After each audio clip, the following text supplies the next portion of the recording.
Dans cette présentation, on va voir les principes de l'hygiène respiratoire en milieu de soins. Une personne qui parle, tousse, crache ou éternue émet des sécrétions respiratoires. En cas d'infection respiratoire, ces sécrétions peuvent contenir des micro-organismes.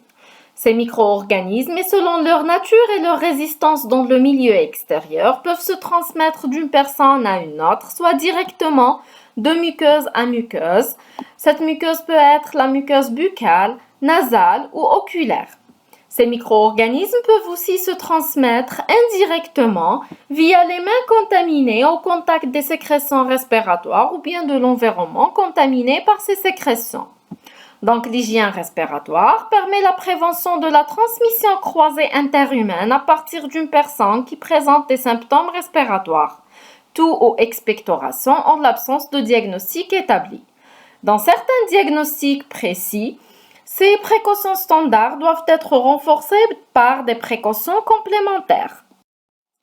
Lorsqu'une personne présente des signes respiratoires, elle doit utiliser un mouchoir à usage unique pour couvrir son nez et sa bouche lors d'un effort de toux ou d'éternuement.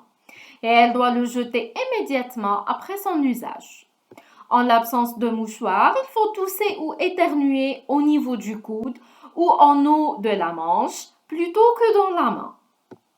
Il faut réaliser une hygiène des mains après tout contact avec les sécrétions respiratoires ou bien les objets contaminés par ces sécrétions. Et il ne faut jamais toucher les muqueuses oculaires, buccales ou nasales par les mains contaminées par ces sécrétions. Si un patient présente des signes respiratoires en consultation, installez ce patient dans un box ou bien gardez-le à distance des autres patients s'il doit attendre. Il doit avoir des mouchoirs en papier, des masques chirurgicaux et un produit hydroalcoolique.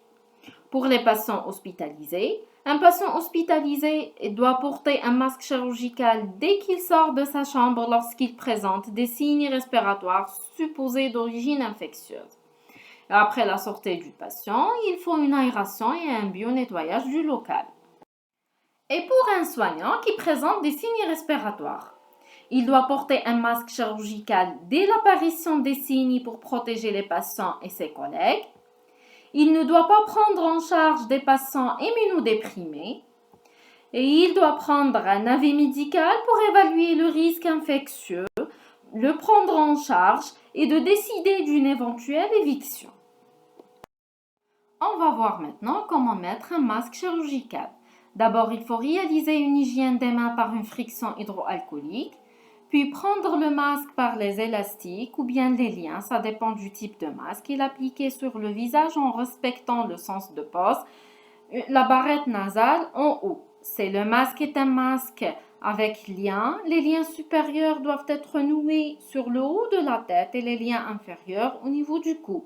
Si le masque est un masque avec élastique, les élastiques doivent être positionnés autour des oreilles. Et à la fin, il faut pincer la barrette au niveau du nez pour augmenter l'étanchéité du masque. Mais attention, il faut respecter certaines règles. Le masque doit couvrir nez, bouche et menton.